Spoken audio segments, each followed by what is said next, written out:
Well, hello everybody. This is Timothy Green with Rattle Magazine. Welcome to the Rattlecast. We're the biggest freewheeling live streaming poetry podcast on the planet, in ears and on your laptops. Our guest for episode number 355 is Matthew Olzmann. He'll be here in a few minutes, but before we get in, I should say that Rattle is a publication of the Rattle Foundation, a 501c3 nonprofit working to promote the practice of poetry. We've been in continuous publication since 1995 and are unaffiliated with any other organization.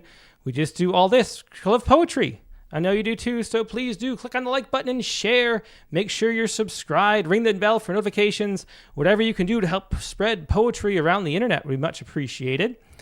Now we're going to start out like we always do with our Poets Respond poet, and it's a topic really strong in the news headlines that we're talking about. The death of Jason Arday, and Rayon Lennon is here, a past Rattle Poetry Prize winner, to talk about his poem and share his poem, Truth.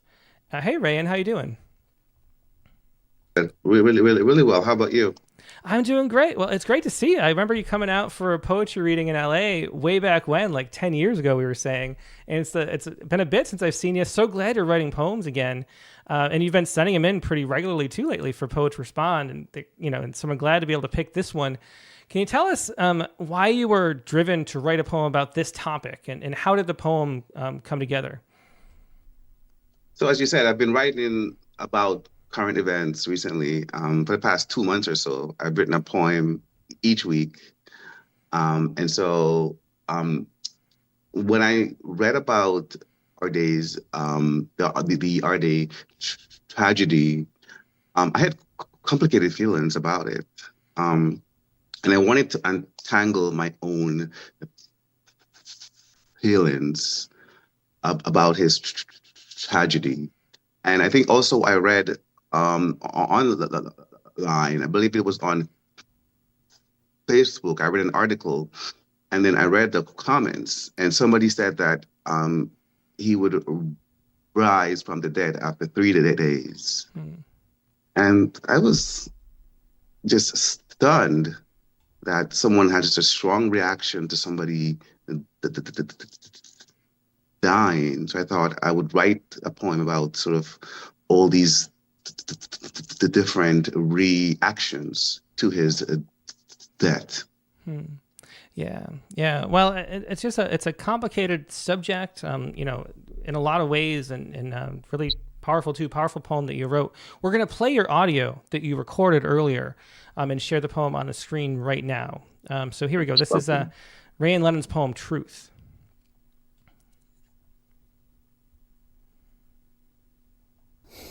Truth, after Jason Arday's death. Truth is, we all want to be superhuman. We all want to wake from a coma after a car punched us. We all want to turn brain tumors benign. Truth mirrors a lie. The day before the media storm swept you away, a mystery hurricane waltzed into parts of my city, New Haven, Connecticut.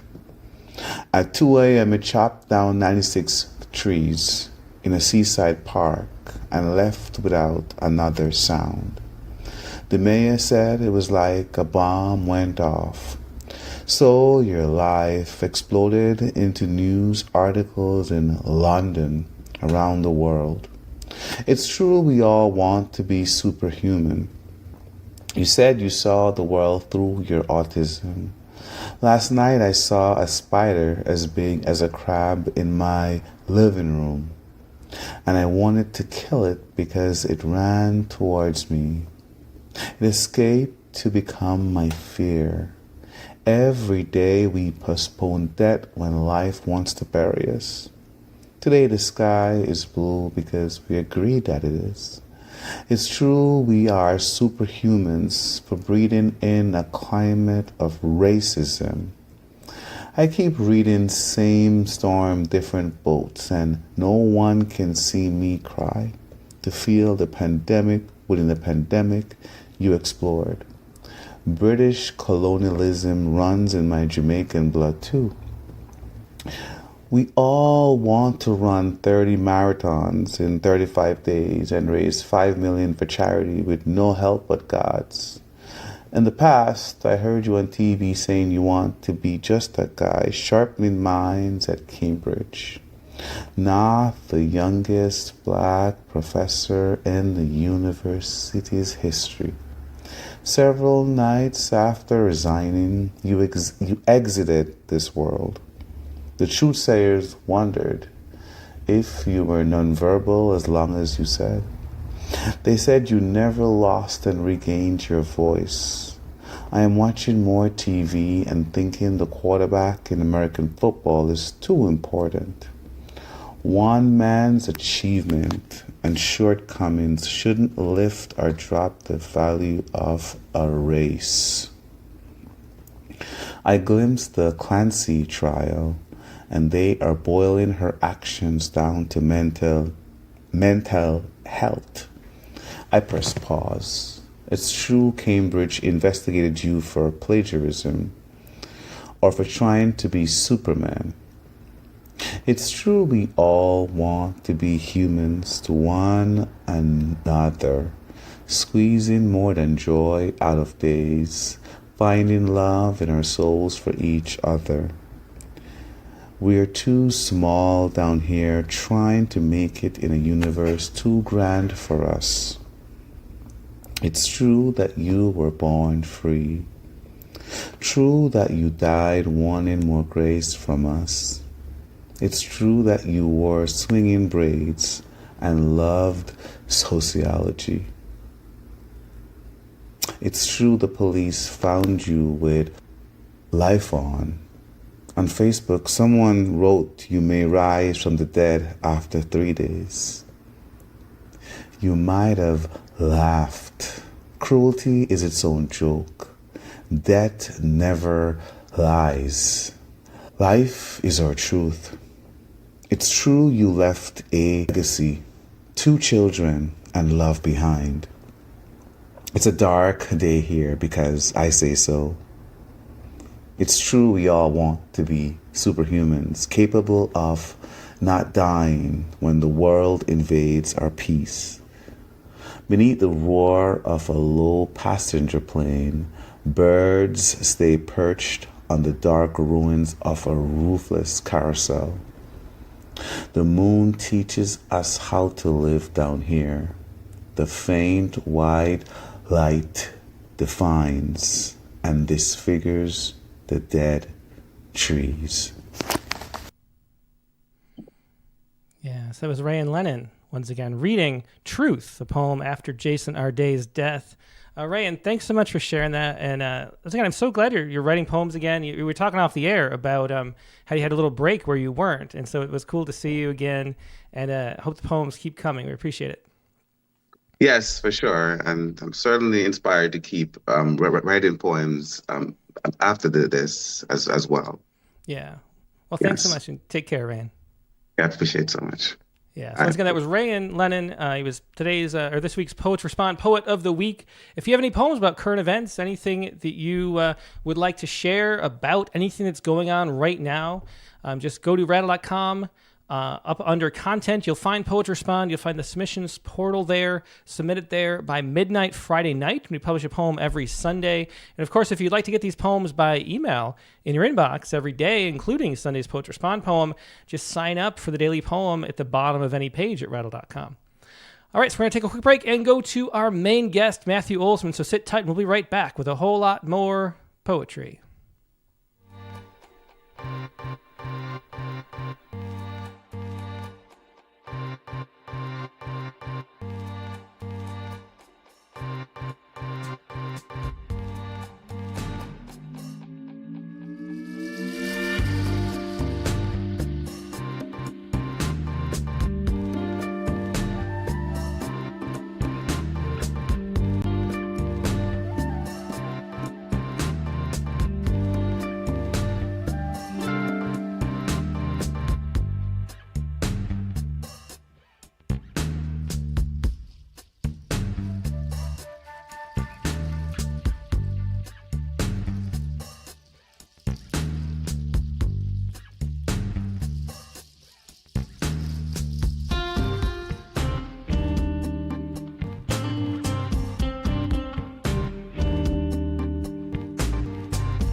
And we're back. Thanks so much for your patience. Like I said, today's guest is Matthew Olzmann. Matthew's the author of Constellation Route, as well as two previous collections of poetry.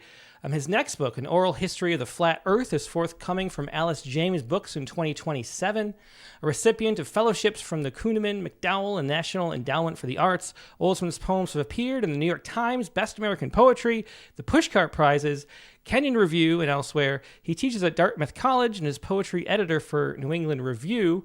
And here he is, Matthew Olzmann. Hey, Matthew, it's great to see you. Hi, good to see you also. Thank you for having me.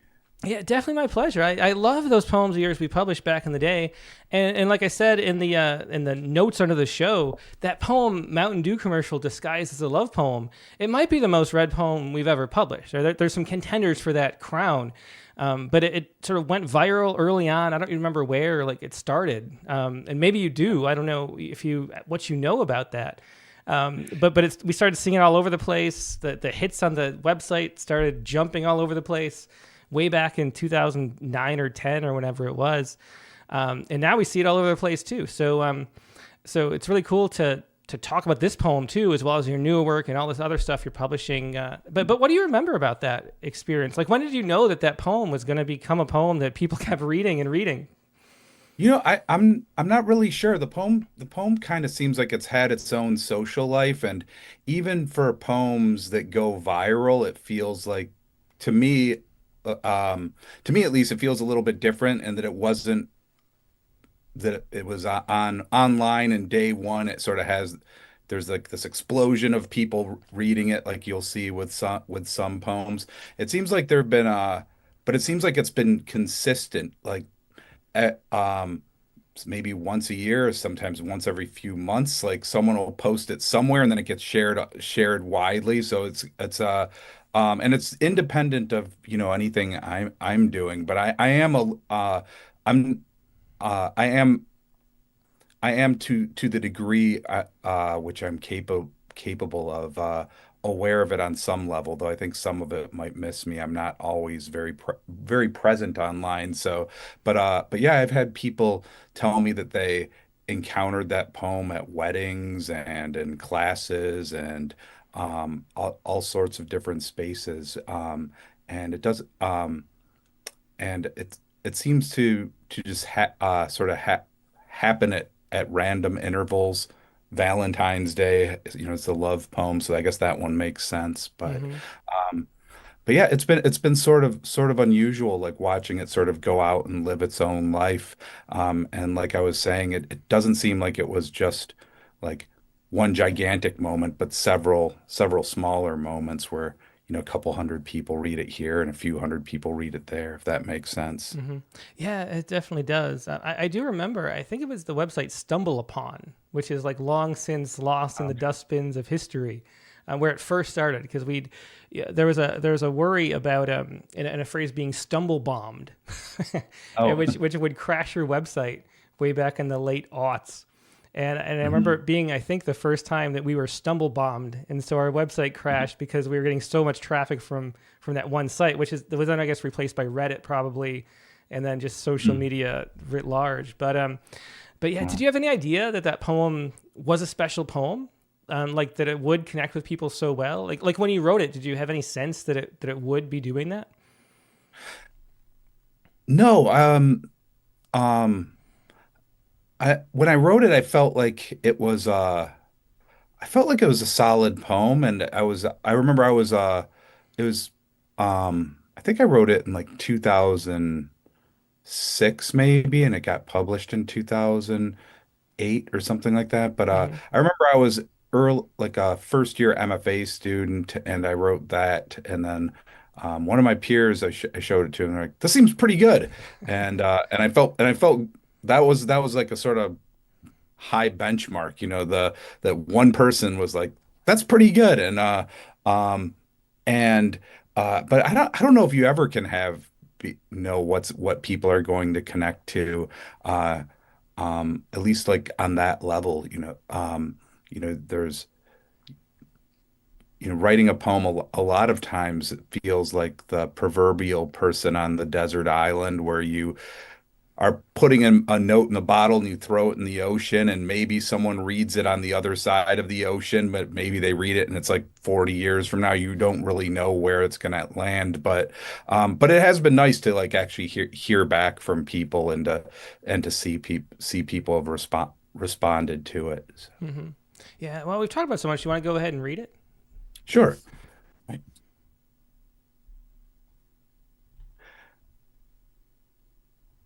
Mountain Dew commercial disguised as a love poem. So here's what I've got. The reasons why our marriage might work. Because you wear pink but write poems about bullets and gravestones. Because you yell at your keys when you lose them and laugh loudly at your own jokes. Because you can hold a pistol, gut a pig. Because you memorize songs, even commercials from 30 years back, and sing them when vacuuming. You have soft hands, because when we moved, the contents of what you packed were written inside the boxes. Because you think swans are overrated and kind of stupid. Because you drove me to the train station. You drove me to Minneapolis. You drove me to Providence. Because you underline everything you read and circle the things you think are important and put stars next to the things you think I should think are important, and write notes in the margins about all the people you're mad at, and my name almost never appears there, because you made that pork recipe you found in the Frida Kahlo cookbook, because when you read that essay about Rilke, you underlined the whole thing, except the part where Rilke says love means to deny the self and be consumed in flames, because when the lights are off, the curtains drawn, and an additional sheet is nailed over the windows, you still believe someone outside can see you. And one day, 5 summers ago, when you couldn't put gas in your car, when your fridge was so empty, not even leftovers or condiments, there was a single 20-ounce bottle of Mountain Dew, which you paid for with your last damn dime, because you once overheard me say that I liked it. Yeah, so that was Mountain Dew commercial disguised as a love poem by Matthew Olzmann. And I love that poem because it's an example. One of the things I talk about on Critique of the Week all the time is it's one of the early lessons that people really need to learn about poetry, in that the emotion lives in specificity. You know, like so many of the poems that we get on Critique of the Week, they have you can feel like the emotional heart behind them, but they stay so general and abstract. And there's this like idea, I think at first, that if you're general and distant, it'll be more universal because everybody can relate to it. But exactly the opposite that's true. It's that specificity about those unique things about the person you're writing about that make the poem come to life. Was that something?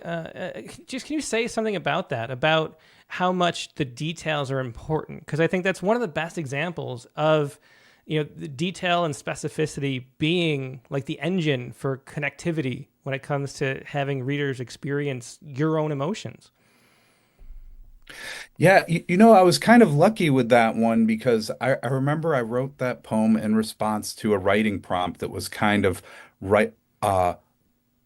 A list poem, and it was going to be a list of things you liked or had complaints about or something. And so I think that already, that sort of prompt, when it's a list of things you like or a list of things that you want to complain about, like was already pointing me towards specificity.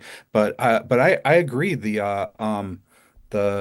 I think specificity is what makes the world of the speaker seem real to the audience or to me as a reader. And the impulse to like make things more open-ended so more people can relate to it. I think what actually happens is that the more specific something is, the more it looks like a person, and the more you're able to sort of empathize with the speaker or with the conditions of the poem. And so you're able to sort of, so that gives you a different way into the poem rather than just like having an open-ended vagueness. So it feels what you're saying, yeah, it can feel counterintuitive, but like individual details that are unique to like one particular person might seem like it's closing a door, like it's like, oh, that's not me or something. But I think what it is in for poems in general is it the more we can see that as an actual person, the more likely we are to be able to connect with them or empathize with them. Yeah, exactly. It's because poems are empathy machines, and you enter, that breath of the poem uses your breath as the medium. and you, as reading the poem, become the speaker of it. And so the more specific you can get, the more we kind of embody the voice of the speaker, which is where I think the emotion actually comes from, is from by putting yourself in the speaker's shoes and having those thoughts be your thoughts, and that breath regulation be your breath, and it's that connection, and having that, the specific details of that connection are what make it feel true, and then make you have an emotional response to it because of that. And I do think this is one of the best examples of that, because you would think, we need to be more general and we need to have it relate to everybody, but no, it's the specific detail, that the Frida Kahlo cookbook, things like that just are what bring the poem to life and make it connect. Yeah, I think the things that are for poems in general, I think the things that are universal, or that are big and open-ended, that anyone can connect to or relate to, are the emotions. But the way we get there are through the specific details. But I don't know if, like, a love poem that's shaped like this and a love poem shaped like something else with different details, the emotion might be the same, and that might be the thing that's open to anyone, or that's universal. Yeah, it's so interesting. Well, let's move on to your most recent book, Constellation Route, which has an interesting sort of structural premise. I mean, they're letters to people from people. Can you explain a little bit about the conceit of the book and how that came together? Yeah, that was a pretty good description. It's mostly Constellation Route is mostly letters from me, or a fictional version of me, writing to people, some of whom are real, some who are not, but to people or objects or ideas or people who are no longer with us. And then there's a handful of other poems. There's a few letters that are not from me, but written to me from objects or pigeons, or a handful of other poets are included in there too. Um, and how it came into being. Um, it was a different book for me. Like, my first two books are just like collections of poems, and the challenge was always how anything could go into this, because they were really loose collections, and trying to figure out how they fit together, or if they belong together. Whereas this one was like, you don't accidentally come up with 48 letter poems or something like that. But the thing that got me started was I was noticing in my own writing, um, that I use the direct address a lot. And I could kind of trace that all the way back to before I was writing poetry. My first attempts at creative writing that might have been in, like, the notebook I hid as a teenager, um, would have been probably resembled unmailed letters, like things I wanted to say to people but didn't know how to say, or things I wanted to say but didn't have the courage to say, or things that were impossible to say because the person wasn't there. And so before I was writing poems, I was writing these things that were kind of directed to people. And then once I started writing poems, a lot of my poems had like some element of that, where they were confronting someone, or questioning someone, or trying to charm someone. Like, there's a defined addressee on the other end of the poem. Not all of them, but a lot of them kind of started from that impulse. And then sometime in the early teens, like I think when my second book was on its way into the world, I was noticing that I was drafting poems that used the direct address a lot, and that I hadn't really been thinking about it. And a lot of times, when I notice an unconscious habit, I get really self-conscious about it and try to not do that anymore, Mhm. which isn't the worst impulse for writers, when you notice that you're repeating something or using an image without thinking about it over and over again. Sometimes the impulse is to, okay, I gotta stop doing that, because but this time I kind of tried to think about, well, why am I doing that? What am I drawn to? And then I started saying, what would happen if I just only did that? Like, deliberately was writing these poems of direct address. Um, not so much, not initially to write a book, or even, but just to see how that voice would develop. Would it become more interesting, or would I sort of get tired? Would I invent ways to keep it to create sort of variation when using a similar approach? So I was sort of kind of curious about note where I a curiosity that came up where I noticed a thing I do and just wanted to see what would happen if I, instead of doing it unconsciously, if I was really concerted about it and more in control and more intentional with it, what would happen? And then at some point I had a lot of a good amount of that poems where I'm like, oh, okay, this is going in a positive direction, and maybe these are going to be a book. And then it became impossible because like I had all these poems, uh, and then once it became a project in my mind, it became much more difficult. But in the early days where there's just this freedom, and I was just writing them to see what would happen, and developing those, that was there was a sense. Think it came from with a lot of fun and sense of discovery and play and let's see what happens. That sort of impulse. Mm-hmm. Yeah, well, it's so interesting. Maybe we can talk about that too. The difficulty when it gets serious. But Right. let's hear a poem first from the book. The first one up is "Letter to Bruce Wayne" for an idea of sort of where we're going with these.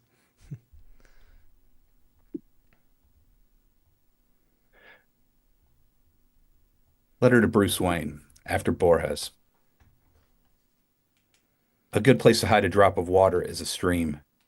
A good place to hide a stream is beneath an ocean. A good place to hide a man is among thousands of men. Watch how they rush through the city like water through a ravine.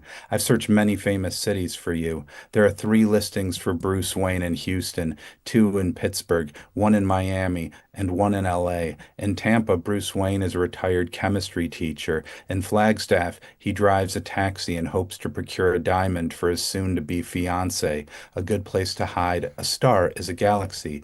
A good place to hide a galaxy is a universe. Look at the night sky.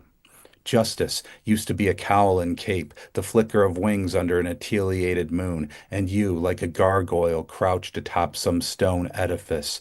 To conceal a universe, place it in a multiverse, that hypothetical clatch of alternate realities. The dilemma of the word alternate is how it implies a norm, a progenitor stream from which the alternate diverges. Which is the alternate? Which is right here, right now? There is no such thing as Gotham City, but here is Gotham City, and I've been so naive, believing the truth of the old mythologies, how they promised a recognizable villain, a clown with a ruby-slashed mouth, a lunatic's laugh. In the universe where I exist, supervillains look like everyone else. Give them an old flannel to wear and a square jawline to smile at the world. And suddenly they're hanging a noose in a middle school bathroom. They're shouting, "Get out of my country," from the window of a passing car. They're pulling a pistol in a crowded bar room or bus stop or the middle of the street. They could be anyone. They could be everywhere. A good place to hide a sociopath is a full-length mirror. A good place to hide that mirror is the heart of America. In the battle of good versus evil, I was so sure good would win. Now I just hope something good will survive. Get a job cutting hair or selling cars, make it home for dinner. I suspect there's a parallel dimension where you, vigilante, long for this as well.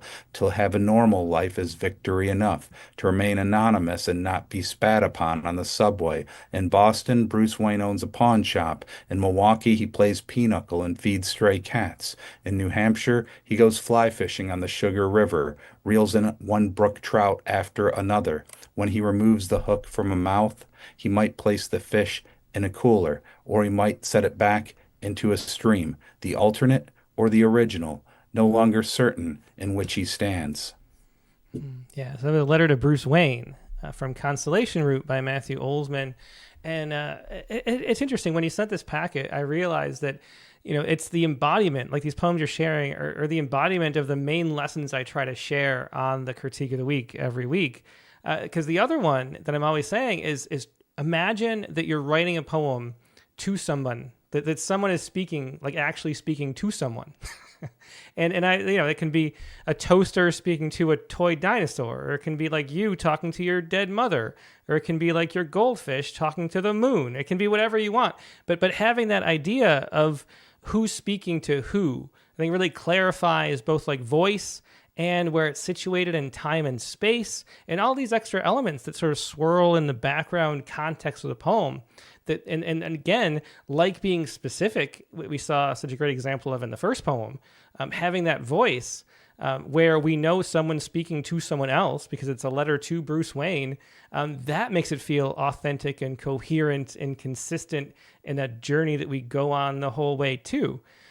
So I wondered, like, because I've seen you, looking it up, you've seen you mention this fact about using, address to somebody in your poetry, in other poems too. When do you sort of learn that, and how much, like, how specific do you think about who's speaking to who in your poems? Um,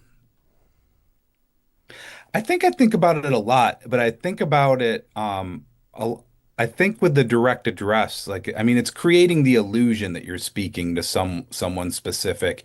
So we're the general line of communication is usually, speaker on one side, and then there's some anonymous reader over here on the other side, um, and then with poems using the direct address, where it's whether I'm talking to my partner or talking to Batman, it's kind of like the one place where we pretend that's no longer happening. I mean, it still is you the author on one side and a reader out there, but you're pretending that you're not talking to the reader, you're pretending you're talking to someone else.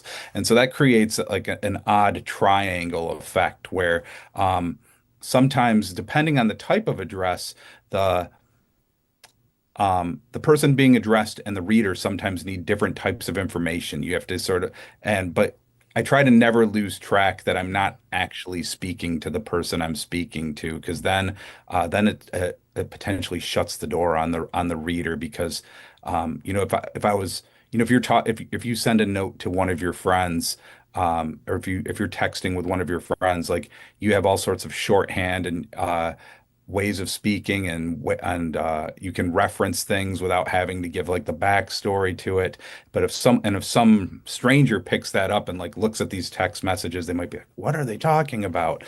Which that's the thing I always have to be sort of conscious of as a writer, like being aware that there's sort of two audiences there. There's the artifice of this of Bruce Wayne or my partner being there, but then there's this reader there, and that's who you're actually trying to create an experience for. So you're creating this illusion. And so I think so I mean, your question was like, how much do you think about it? I feel like I think about it a lot in different ways. Like I have to, in revision, I have to check in and make sure, like, is this going to make sense to someone who is not my partner that I'm speaking to in this poem, or that is not my deceased friend, or like things like that, and then shaping the sort of angle of speech so it also doesn't feel like like an elaborate information dump or unnatural, where because you're trying to get the reader all the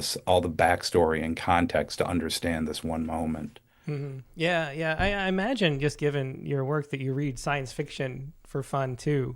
And science fiction has that concept of the "as you know, Bob," where they say "as you know, Bob," and then they go on to explain the elaborate ways in which the universe exists to make the story plausible that everybody would know actually living in that universe. And so it is important to avoid those in poems. But yeah, so that's great advice. I'm not familiar with that. What's it called? The "as you know, the Bob"? "as you know, Bob," because it's all over in bad sort of pulp science fiction. They're always Right. like halfway through the story, they need to info dump some kind of detail. And so then Right. a character says, "As you know, Bob, the Klingons attacked us 50 years ago, and now we're waiting for the next," you know. As you know, Bob, we have three sons, not one. Exactly. Yeah. Yeah. So slipping that information in is an important part of the process too, is a great point. Let's continue with these poems. Let's do another one of the letter ones. All right. Letter to Matthew Olzmann from the Roman Empire. 2 or 3 mornings per week, I wake up and say, "Dang, I'm the Roman Empire. I'm the land where Jupiter swings his mighty marble columns. Check out these temples. Check out these fine-ass aqueducts. I've got the Arch of Janus, the Arch of Titus, the Arch of Septimus Severus. What does someone do with so many arches? Beats me, but 2 or 3 mornings per week I wake up ready to conquer, ready to ride my chariot down the block again. Look at these golden rims. Look at this platinum sideboard. Gaze upon this diamond encrusted crossbar and yoke. The rest of the week, I just want to stay inside. I just want to read a book and go to bed. This happens, I reckon, to everyone. You might not understand now, but you will. Initially, you'll enter the world with a cry that soars like a bald eagle. The audience will applaud your first steps, and you'll go to school and solve the conundrum of 2 plus 2. You'll discover who Marcus Aurelius is or was. You'll get a job, smile for the cameras, subjugate a couple promising territories. It'll be one victory lap after another. But before you know it, Visigoths scrabble the horizon, and your garage needs a new roof. You press on, govern admirably, mow the lawn, but your legions quibble and caterwaul. Your boss calls on the weekends, and some new god begins a campaign of turning water into wine in the neighbor's yard. Suddenly, you can't remember where you put your keys. Next, your praetors have all been corrupted. Pillars crack, molder. No one's been near the Colosseum in years. Yeah, it's such a fun poem. Letter to Matthew Olzmann from the Roman Empire, and fun is something that you already mentioned yourself, Matthew, and that's what so many of your poems do is have fun and play with what you're doing. I think my favorite poem we published of yours actually isn't the Mountain Dew poem, but Rare Architecture. I love the Yeah. fun and the weirdness and the play in that one.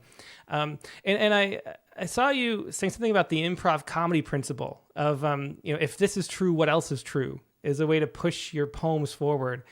Can you talk a little bit about that, about using that principle in order, like as a means to play? Because it feels like that's what you're doing in so many of the really delightful poems that you publish.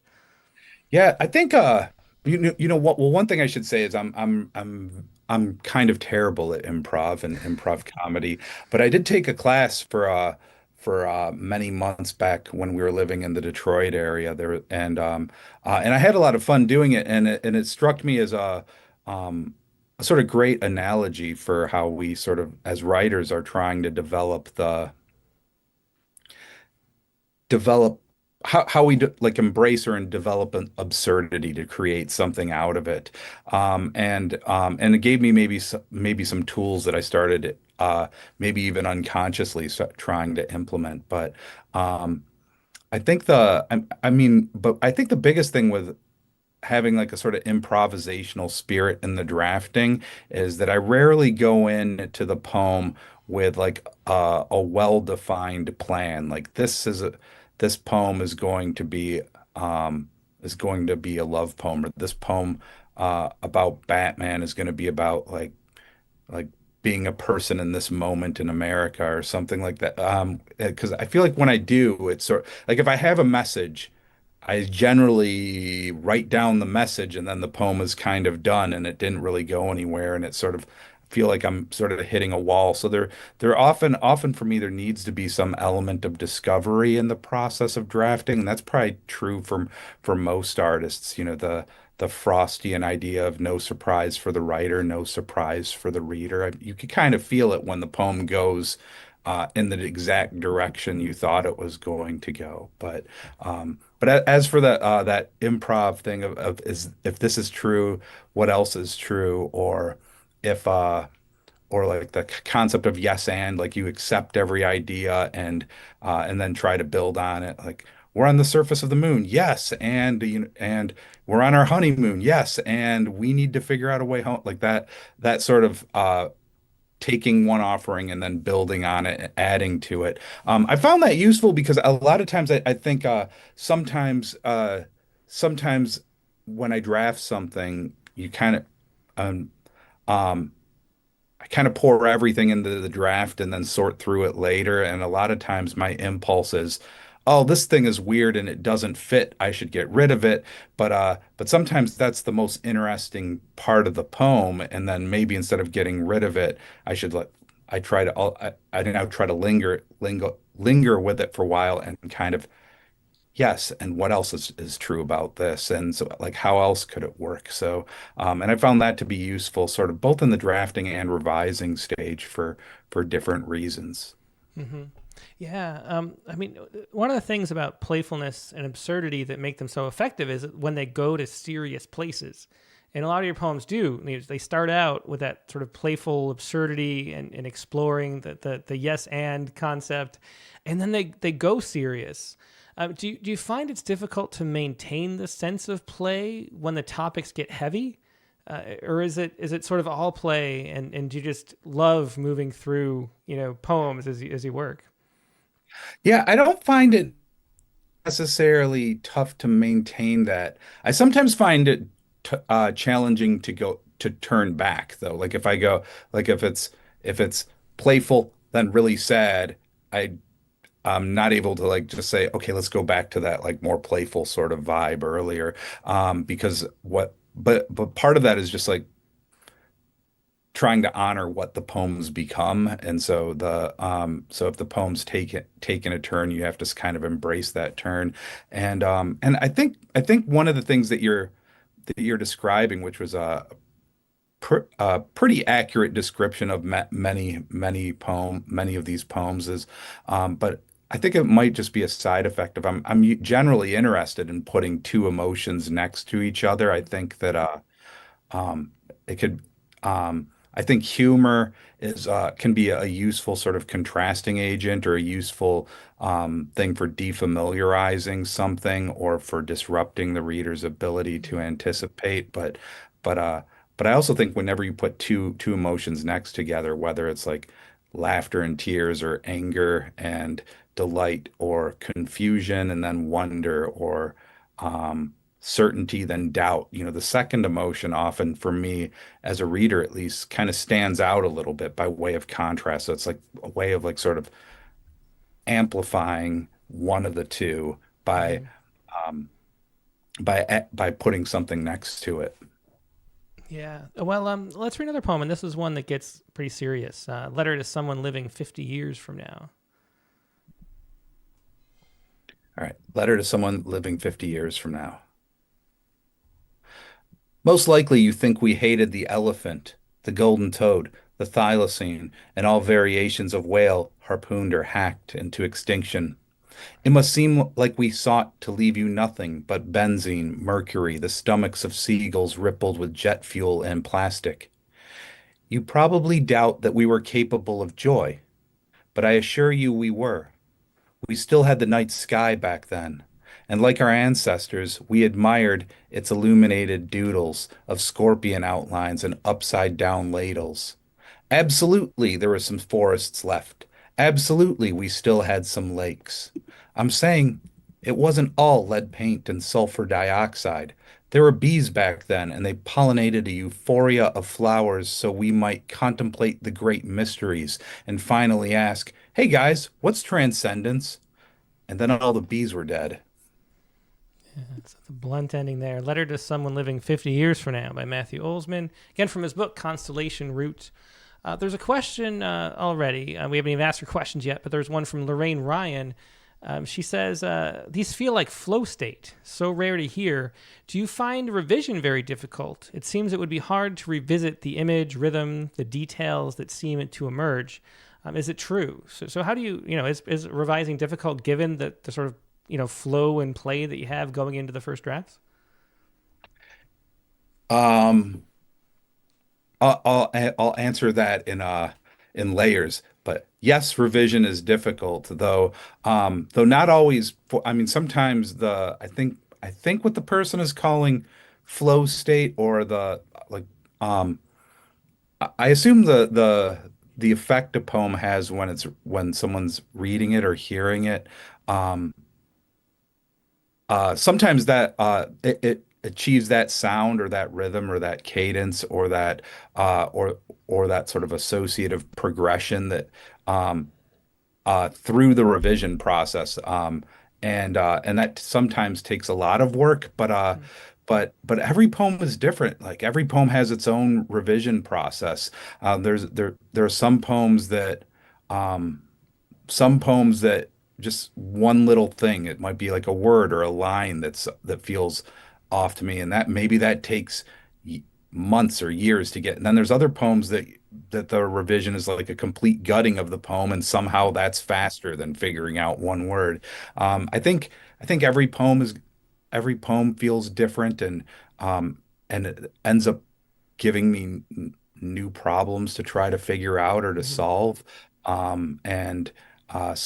And sometimes I'm able to figure those out quickly. Sometimes it takes me a while, and sometimes I don't figure them out at all. There's tons of poems in my computer or thought uh, in my desk that started out with great ambitions, or felt like they got close, but then I took them as far as I got and then got frustrated and moved on to something else. And maybe I'll go back to some of those. But so yes, revision is challenging, but it's also sort of the fun of the drafting process. I think knowing that I'm going to be revising stuff later lets me take bigger swings and make bigger mistakes and take bigger risks in the initial draft, because I'm like, all right, if this doesn't work, I'll fix it later. Or I could go back and improve it later. So,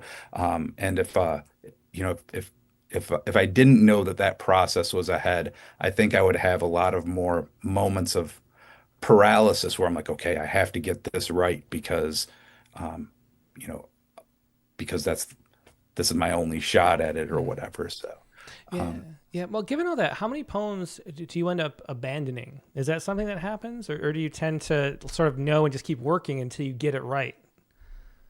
yeah, I abandon a lot of poems, and I think that's part of I think that's the first thing the first part of my revision process is going through old drafts and deciding what I'm still excited about. And then when I'm revising, I usually have like a file that could have anywhere from um, 10 to 20 poems in various stage of doneness, and I generally kind of work on, and it's almost I almost always have one of those open on my computer, because when I open it up I can go like immediately to the spot that's kind of annoying to me, and then I start working on it.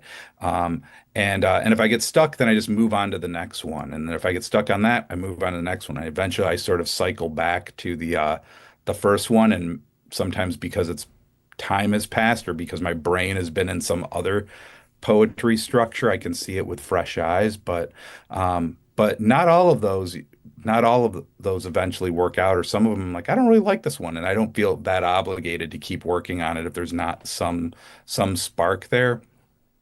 And it doesn't feel like really like a waste either. Like I'm perfectly happy to just write for the sake of writing. Like that's like just being at the desk working on something, and then being excited about it in the moment, but then afterward you look back, you're like, I don't know what I was thinking. It's fine just because I like the process of making a thing, and this is one of the few things I can sort of make. So Yeah, yeah. Well, definitely. Well, there's one more letter poem before we move on to newer ones. Do you want to read Letter to the Person Who, during the Q&A session after the reading, asked for career advice? sure. Letter to the person who during the Q&A session after the reading asked for career advice. The confusion you feel is not your fault. When we were younger, guidance counselors steered us toward respectable occupations: doctor, lawyer, pharmacist, dentist. Not once did they say exorcist, snake milker, or race car helmet tester. Always investment banker, IT specialist, marketing associate, never rodeo clown, never air guitar soloist, chainsaw juggler, or miniature golf windmill maker. In this country, in the year I was born, some 3.1 million other people were also born, each with their own destiny, the lines of their palms predicting an incandescent future. Were all of them supposed to be strategy consultants and commodity analysts? Water slide companies pay people to slide down water slides to evaluate their product. Somehow, that's an actual job. So is naming nail polish colors. Were these ever presented as options? You need to follow your passion as long as your passion is not poetry and is definitely a hedge fund. If I could do it over, I'd suggest an entry-level position standing by a riverbank or a middle management opportunity winding like fog through the sugar maples of New England. There's a catastrophic shortage of bagpipe players, tombstone sculptors, and tightrope walkers. When they tell you about the road ahead, they forget the quadrillion other roads. You'll know which one is yours because it fills you with astonishment, or ends with you being reborn as an alpine ibex, a gravity-defying goat, able to leap 7 feet in the air, find footholds where none exist, and, without imagining it could ever be anything else, scale a vertical sheet of solid rock to find some branches, twigs, or wild berries to devour. Yeah, so his letter to the person who, during the Q&A session after the reading, asked for career advice by Matthew Olzmann, another poem from his book Constellation Route. Matthew, your next book is an oral history of the flat Earth, which is coming out next year. What can you tell us about that? How is that different? Because we're going to be reading a few poems from there, I assume. They're newer poems. What can you tell us about that? About that the title is definitely intriguing. I don't know if it'll look into conspiracy thoughts or I don't know. I'm curious what you're exploring with this book coming up. Yeah. Yeah, so the book, I think the book will feel, in some ways, I think the book will feel similar to this last book because a lot of the poems were written at not a lot of them, but like maybe half of them were written about the same time I was writing Constellation Route, but they're not letters, so like they didn't belong in that one. So I feel like they come out of a similar period in my writing development, and they're similar subjects, but then it probably goes off in different directions as well because I probably wrote for about 2, 3 years after Constellation Route was accepted before was generating new poems, which would also go into this book. But in terms of tone, there's a kinship of of sensibilities between but but the so I guess the poems aren't letters, similar subject matter, similar tone to the last book. But yeah, the title it starts with having just existing in a space where people don't necessarily agree on reality. And I think an earlier version of this manuscript, or when I was envisioning it, I thought it was going to be a little bit more leaning into like different conspiracy theories of which there are plenty out there. And there's a pinch of that, but I would say it's a little bit broader of just being a, around in a moment where people don't necessarily agree on reality, and then just like living life inside that. So I mean, it's not all about that. It's this one feels like a little bit of a looser collection in some ways, but there are some sort of thematic obsessions that keep circling back. Yeah, it's sort of an interesting thing to explore. I feel like it's almost one of the sort of the revelations of the internet. Is I think it's probably always been the case that we all occupy different realities, but it's sort of clear and in your face in a way that it's never been in history, that people have completely different ways of seeing the world. It's like watching multiple movies on the same screen at the same time. And so it's a really interesting thing to explore, the flat earth being one of them. I mean, Like watching the same movie, but like everyone reacting to it differently. Yeah, I always think of one time I watched 16 Candles for the first time ever. And I was so convinced that it was going to be a surprise birthday party at the end that I was like, oh, wait a minute, it's going to happen. And the whole movie made sense the whole way through. Like for that being like everyone just messing with her, it's going to be, and then no, it just turns out not. And so that's kind of how it is. I mean, and maybe we'll see at the end which ending we're actually going to get. But it is strange to realize that people are like living in alternate realities. But let's see. I should say before I read the first poem, if you're enjoying this conversation and these poems, make sure to click the like button. It always helps. The more people click like, the more people watch and listen to these poems later. So wherever you're watching this now, click like. Make sure you subscribe, leave a review, especially on like iTunes and Spotify and stuff later. That really helps. And if you have any questions for Matthew, leave them in the chat window right now on YouTube. That's the one I pay most attention to. Helps if you put question, the word question, all in caps. Just that word, then I can see it scrolling through. I know we've got a couple that we'll get to in a little bit. But Matthew, let's read Tiger Beetle next. All right.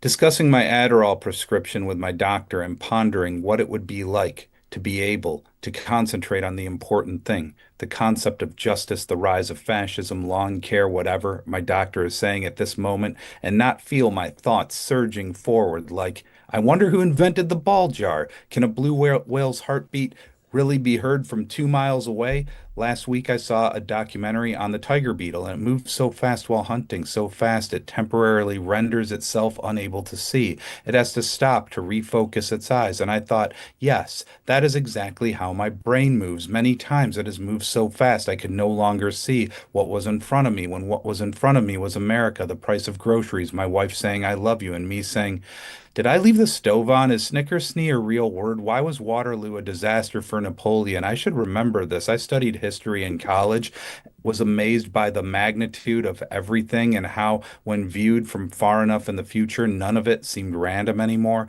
The decline of an empire, the fires in the West, the floods here in Vermont, where there are 16 species of tiger beetle, each one rapidly diminishing in number, and though it runs so quickly, traversing distances 120 times the length of its body in under a second, there are still things no one can outrun. Be still, little tiger beetle, I think. But the beetle is electric, which reminds me, isn't it messed up that Edison also invented the electric chair and electrocuted an elephant? The motivation was capitalism to prove his competitor's product was a more lethal conductor of electricity.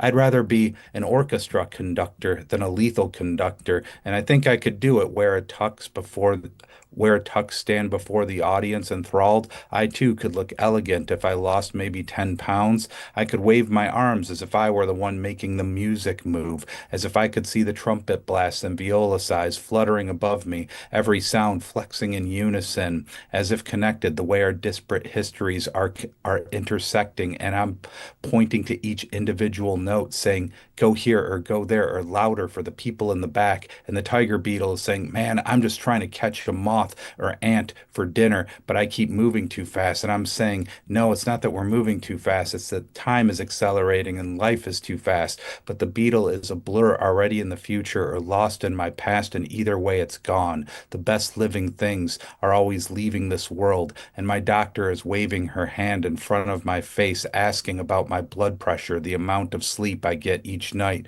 my anxiety on a scale of 1 to 10, asking Matthew, are you listening? Matthew, are you okay? Are you still with us? Are you even here right now? Yeah, that was Tiger Beetle, a new poem from Matthew Olzmann, coming up from his forthcoming book, An Oral History of the Flat Earth. So that's a poem that, I don't know, another poem that gets into serious topics. I wonder what you think, just generally, the purpose of poetry is. That's one of the things I like to hear people's different descriptions of. Like, it's the process and the purpose, or the two P's that are always fascinating. You know, why write poems? What is it that you hope a poem does? I know you love the moment that you're inside writing and revising, but beyond that, what is it that you hope your poems do? Yeah, so that's a great question, and to respond to that, I have to really sort of think about this as a reader of poems, and I think I have two answers because I'm drawn to. I feel like I can most of the poems I I sort of carry with me in my brain or in my heart by others, feel like they're doing one of two things. There's one is I think I'm drawn to a type of poem that sort where the poem itself acts as a type of metaphor for something. You could say like it's the philosopher Suzanne K. Langer says that art, like the importance of art is that art steps in where discursive language fails. Like there are things we don't have words for, and that's where art comes in. Art gives feeling a form, like whether that's a poem or a story or a sculpture made of ice or whatever the medium is. It's like taking I might expand that. It's like giving an idea or a feeling of form. But a lot of poems, I feel like a lot of poems I'm drawn to do that in some way. Like an elegy isn't just like reporting the fact that someone passed away, but it gives me a way to sort of understand grief, if you will, or it gives me a way to sort of contemplate it. So maybe it's acting as a type of metaphor, or or like a sort of elaborate simile where this thing in the poem is like this thing that I'm experiencing in the world. And and I kind of feel like especially early on as a reader, like that's I probably still do that where like something happens and I'm like, oh, this is like this poem. And then my friends are all like, no, it's not like that poem. This is happening right now, Matthew. And I have to, but the other, and maybe the other thing is maybe the idea of, defamiliarization in the, like the traditional sense where the idea was that like, the critic, Victor Shklovsky, his idea was that we're mostly sort of moving through life on a type of autopilot, paying attention to a limited amount of things out of necessity. And so the danger of that is that there's all sorts of things around us that because we're focused on something else, we're things that are spectacular. We say, oh, we might take them for granted, or things that are terrible. We might just say, oh, that's just how things are. And art is the thing that the job of art is to make us not do that. And so like I think as a reader, like there's a lot of things like the poem will show me something that is actually like I've seen before, but I hadn't thought of it in this way. So it makes me pay attention to it. It makes me see something that I thought I knew a little bit deeper or a little bit better or from a different angle, and then I remember it better or I perceive it differently. So I feel like as a reader, those are the two, maybe the two categories of poems, and they're not mutually exclusive either, but I feel like most of the poems that I'm drawn to, and maybe that many people are drawn to, are kind of doing one of those things. Although there's other ideas as well. Like I think I could just be moved by the way that when you interact with a piece of literature, it's sort of just the feeling of how you briefly feel sort of transported as a reader. You sort of lose consciousness of your of of uh of what's going on in your life for a second, and you're sort of experiencing the world through someone else's point of view, and that's something I can be really drawn to as well as a reader. Yeah. So what about you? Do you have a like I think that's a fascinating question. It reminds me that I often start my intro to poetry classes just asking people like what's a poem, and I get all these wildly different answers, but it's kind of to get at eventually lead towards something like the question you're asking, like what do you want the thing you're making to do? Yeah, yeah. Well, I'd say that the similar thing. I think one of the things I say is that it's to expand the resolution of our view of the world. To see things more clearly, see things that we missed before, feel things we haven't felt before. And just expand that sense that we have of consciousness and the magical, the fact that we live at all is magic, and we forget that. And so, reading a poem, seeing somebody else's point of view and perspective, having that sense of somebody else inhabiting your body, all those things about the world and experience itself being made new is what we're seeking, I think, and what the real pleasure comes from. And there's so many ways that happens, so many possible ways you can do it, so many experiences, like it's a never ending list of possibilities, of ways you can see and new things you can experience through poetry, which is why I never get tired of it. It's like, I love watching baseball too, because no two baseball games are ever the same, and it's the same way, like no two poems are ever the same. And there's a real beauty and a magic in that. Are you you're in California, right? I'm in Texas now, grew up in New You're in York, Texas. was in California Okay. for years. So all over the place. I'm a Grew up Mets in New fan York. though. So are you a Yeah. Yankees fan Mets. or a Yeah. Mets Mets. fan? Yeah, I'm a masochist, I guess. Yeah. I mean, I'm originally from Detroit, so I mean, I did get to see the Tigers win a World Series in my lifetime. I can barely remember it since I was a child, but I think 84, and I remember my dad saying like, next time this happens, you'll probably be in college, and then I was in college, and then Uh-huh. I was in college for a long time, and they didn't. And I'm still technically in college as a, teaching there, but haven't seen them win another one yet. Yeah, definitely. Well, I'm right there with you. It's a tough season every season. But Tough season every season, yeah, right? exactly.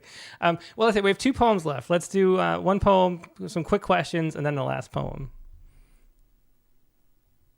Do you want to do CEO of the world's largest pitchfork company resigns? Yes. All right. The CEO of the world's largest pitchfork company resigns. It's with substantial sadness, but more substantial relief, that I step aside from this office. This is not what I signed up for. The mobs that blitz the castle drawbridge, the hordes that trouble the doorstep of the local warlock, the throngs of frothing mouths outside the town hall. I assure you, no one goes into this business to supply the clodpoles with weaponry. I'll note they also carry torches.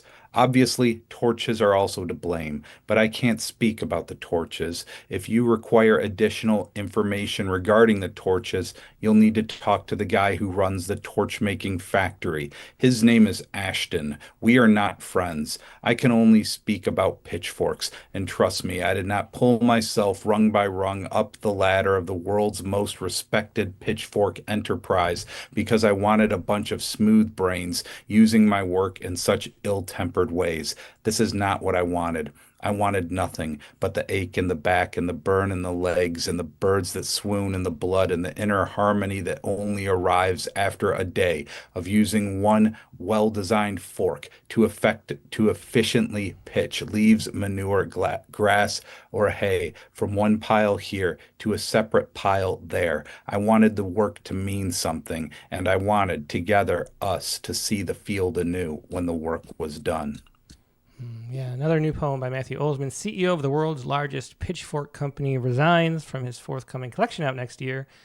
Matthew, I'll combine, since we're sort of up on time, multiple questions into one question, I guess. Because first of all, Zachary Honeycutt wanted to know, and he's asked a few times to make sure I see it.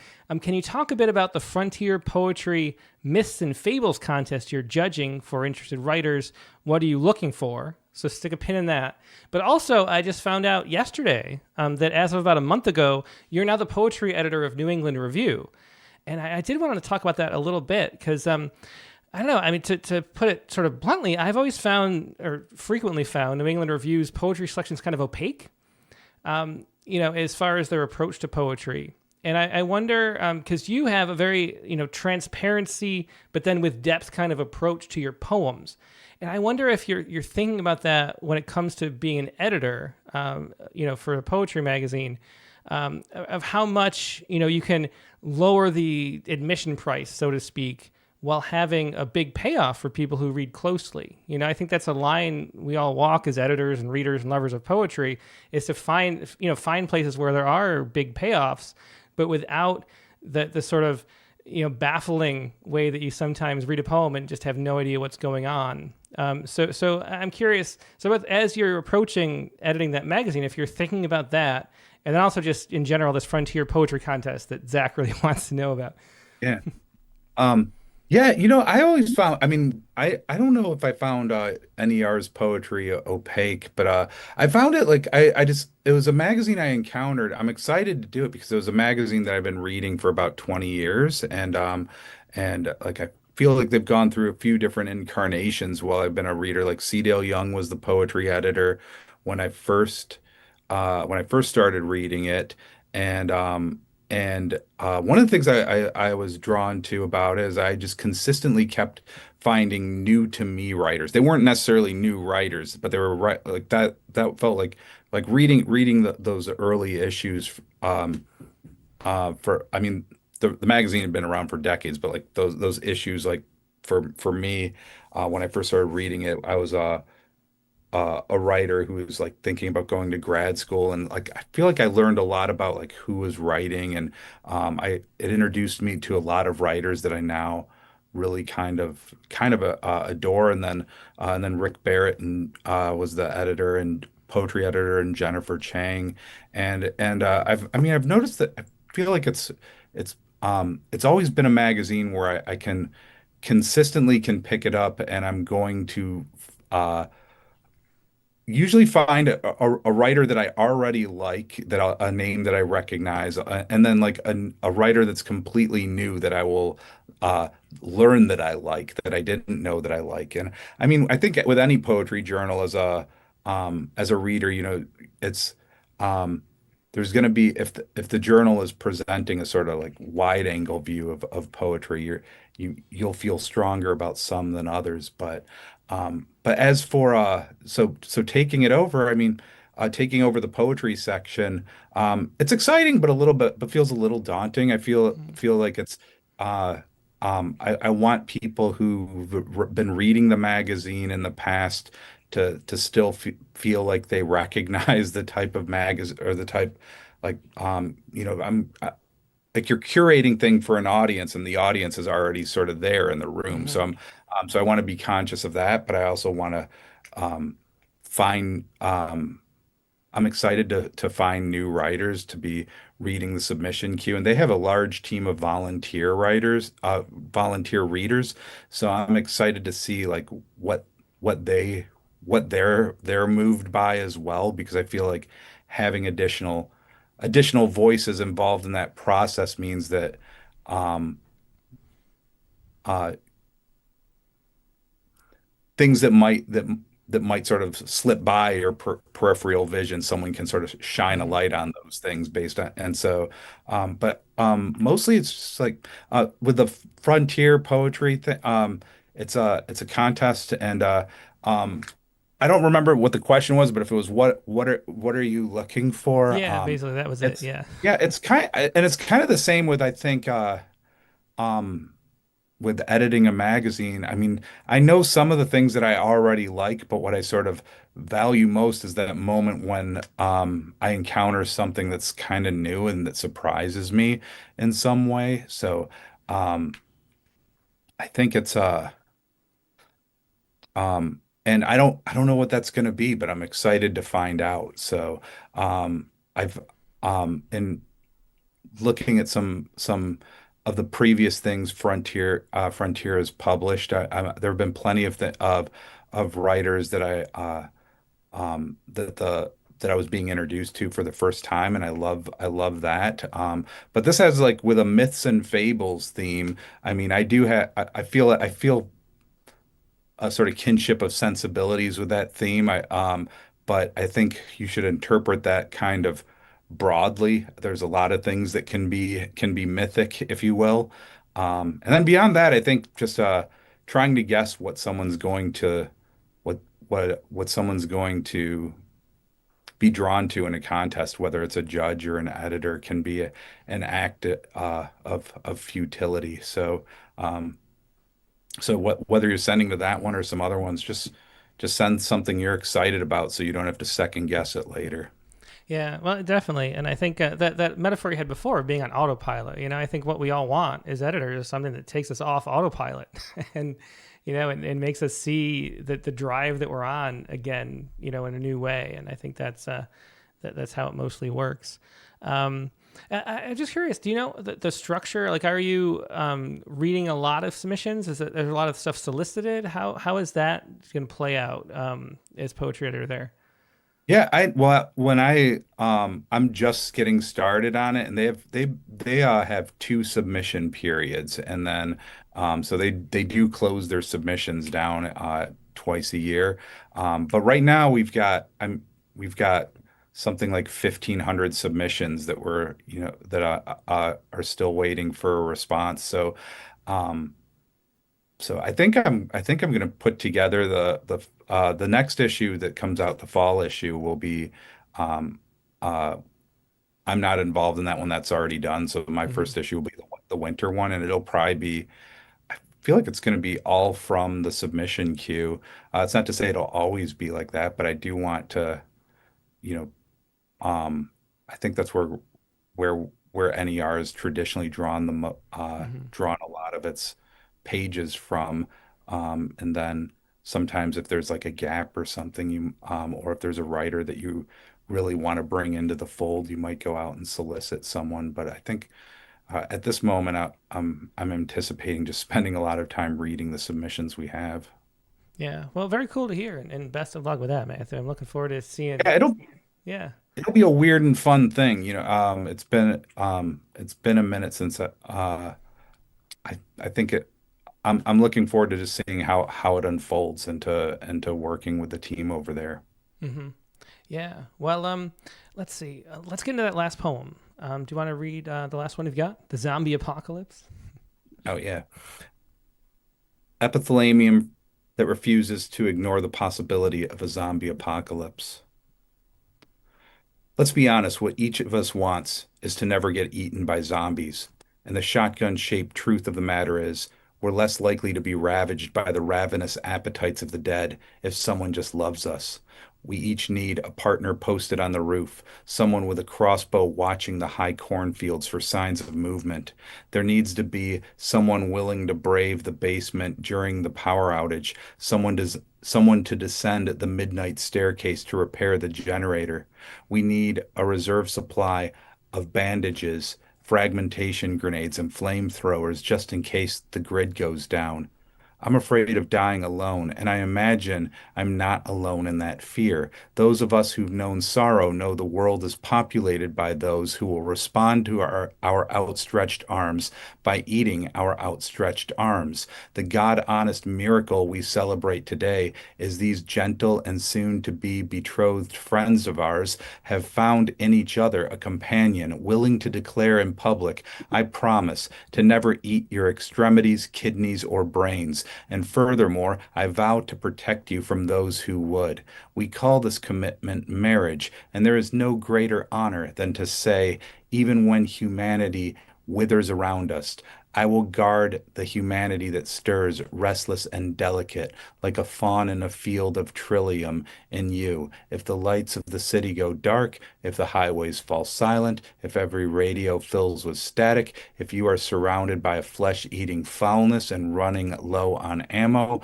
I will love you like an unmarked helicopter flying in from the horizon. I will hover over you, and with my machine gunners struggling to hold the danger back, I will lower the rope ladder to meet you. Mm-hmm. Yeah, that was great. That was an epithelium that refuses to ignore the possibility of a zombie apocalypse by Matthew Olzmann from his forthcoming book, An Oral History of the Flat Earth, coming out from Alice James Books next year. Matthew, thanks so much for being a guest. It's been so much fun talking to you, get to know you better, sharing some new poems as well as a more recent book too. Thanks for being here. Thank you. Yeah, so that was Matthew Olzmann. You can find all of Matthew's work at his website, MatthewOlzmann.com. That's Matthew, M-A-T-T-H-E-U, or E-W, I should say, M-A-T-T-H-E-W, Olzmann, O-L-Z-M-A-N-N.com, MatthewOlzmann.com. Find Constellation Route there. Look forward to his forthcoming book there, and enjoy. Now, we'll be back after the break with our invited prompt lines. And the prompt for this week was to write a hot hyben. Your interpretation being what it may. Write a hot hyben. That was your prompt for this week. If you were invited onto the Zoom by submitting your poem last night in time and being one of the ones selected, join the Zoom now and we will share your poems. Katie's about to join us, so sit tight and we'll be right back with a whole lot more poetry.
And we're back. Thanks so much for your patience. I'm here with our creative editor, prompt poems editor, and my wife, Katie Dozier. How you doing, Katie? I'm doing great. I'm particularly thrilled to learn that the amazing Mountain Dew poem has roots as a prompt poem. I know. Like when Matthew said that, I was like, yes, see, prompt poems are amazing. That was exciting. That was. Wish it was my prompt. Can't say it. I was not making prompts in 2010. I was playing a lot of poker. Oh, well, you were doing a great job at that, too. Well, thanks. Okay, so the prompt for this week was to write a hot Hyben, which was very much open to interpretation. Yes. No, it was very rigid. It was a rigid. very rigid prompt. That's the secret. You only... I only meant hot sauce poems, of which we are going to hear one tonight, too. So nice. That's the only one I meant. No. Okay. Okay, so what did you come up with, Katie? All right. I have this one, speaking of conspiracies. Oh, okay. The Carrington event. Let's say we met on Venus. Everything would be exactly the same, except stepping outside to fetch the mail would turn us into melted orange popsicles. Still, I would love you if we never scuttled up to the cheap seats in a baseball game with you navigating the tides of both our beers. I would love you if we never snuck in, ignoring all the red spray-painted warnings, to that old miner's cave where we did so much more than shine our flashlights and kiss. So many drips. Mercury is colder than Venus, even though it's closer to our sun. I would love you if I'd never known you, never seen you, if all I had was this crust, this mantle, and this core. Together, the last aurora. To her, the last aura. Oh, that is the sweetest poem I think I've ever heard. Well, it's not about you. Oh well, now we're in trouble then. It's not about It's me. not about you. Who did I go into that cave? We really did go into a cave. We did all that stuff. That's true. Yeah. Oh, Yeah. that was so sweet. Thanks, Katie. Yep. And going to a baseball game next month. Yeah. So Yeah, we are. Mm-hmm. Well, that was the Carrington event, and I did just love that, and the complicated haiku at the end too. Dozier coup? A Dozier coup, thank exactly. Yeah, so a lot of background in that too. The science involved, the Yeah. Carrington event. You have to look that up, maybe. Gotta love a Don't, 'cause deep it'll freak you Wikipedia out. dive. Yeah. All right, so that is Katie's poem, and now mine. I tried a burning Hyben, and I was pulling my hair out trying to get it to like. It seemed like a good idea. And I thought, and I think when a poem has an idea, that's maybe a problem, and you're just not running with it and having fun. And I even forgot. So I messed up too and ran out of time and didn't get to do the erasure part. I was like trying to do the erasure. You didn't do the burn on the burning Hyben. That's amazing. No, it's here. It's just not formatted correctly because I only got Okay. halfway. It's a lot of blackouts when you're Yeah. blacking out 3 prose Yes. poems over and over again. So everyone's going to have to trust me that this actually works, like I said it did, Oops, what did I do? I believe in you. So anyway, I'm going to read the 3 versions, but maybe tomorrow on Facebook I'll paste like an image of it as an actual like blackout poem and the way it's supposed to look. Okay. And then you'll see how it's supposed to look. Anyway. Okay. This is Hot Hyben. I found my first laptop on Craigslist with money I earned myself while my friends were out playing the social scene. I tried Circuit City. Remember that store? Then Classifieds. Don't know how I found Craigslist, but I probably Googled it at the school library. Things like that were all new. When I showed up at the house, there was a statue on the doorstep of a little jockey, his imitation of a smile disconcerting. The house was weirdly empty. The guy who answered seemed nervous, twitchy. I clutched the paper bag with my bills. His lunch laid out on a chairless dining room table. I felt like the victim in a movie where everyone's dropping dead. He sucked at his drink as he showed me the computer. It was no trouble chasing those thoughts away, I thought, in the moment, though this proved to be an effort in futility. Then here's the first burn. I found myself replaying the scene. Then I'd Google things like statute of limitations. The bag on a lunchroom table, the victim dropping his drink, chasing the thief in futility. And then the last one, found the not guilty. I have to say, I imagine this taking place in the Home Alone house because of the detail of the jockey outside of it. So it was really had a very specific setting for this particular. Yeah, there you go. Well, it was. So that was my my Well, what first made you want to write a burning Hyben, given that we've been critical? Well, it was a hot Hyben. Yes. Okay. Yeah. So there you go. And then So I you wanted to challenge yourself. try. Yeah. Well, I tried in Judson Evans' workshop at Haiku North America. Yeah. Yeah. And there was that really great one. Mm-hmm. Rich Rich Yeoman's. Yeoman's that won the Touchstone Award last year, and that made me like, oh, I want to try that. When I read that, and so here's an opportunity to try it, and Yeah, well, you'll see. I don't know. We'll look forward to seeing. I don't like writing poems like puzzles, and that's how I ended up feeling, like Yeah. puzzle piecing it together. But all the words work, Yeah, so yeah. there you go. And the statute of limitations has long passed on my hot laptop. that I bought Did it when I was last well 18. for you, though? It did. It was fine. Nice. Yeah, it worked all through in the first couple of years of college. I could afford a little better laptop. I think it had like a half a megabyte of memory, not RAM, but memory. Well, right. I do have to hand it to you. I don't think anybody else used hot in that way so far in submissions, unless I missed it. Well, nice. Yeah. All right. So that's my poem for this week. Let's see what everybody else has, and we'll start out with none other than our own favorite Dick Westheimer. Hey, Dick, how you doing? Good. And it's so nice to see my co-host for the upcoming community reading also with us. Is there any way to put us both on the screen so we can say hi to everybody at Well, the I same see time? Roberta. I'm having trouble getting Roberta. What did I do? Roberta's like pinned on the screen. What's going on? She's that important. We I guess know. so. Yes. Is my Yeah, I mean, Zoom? Freeze. I I would defer Okay. to Roberta promoting the reading. Okay. I think we're back. Yeah, Oh, well, there we're she sort of is. back with low bandwidth. I don't know what's going on here. Yeah. Yeah, a lot of technical issues today.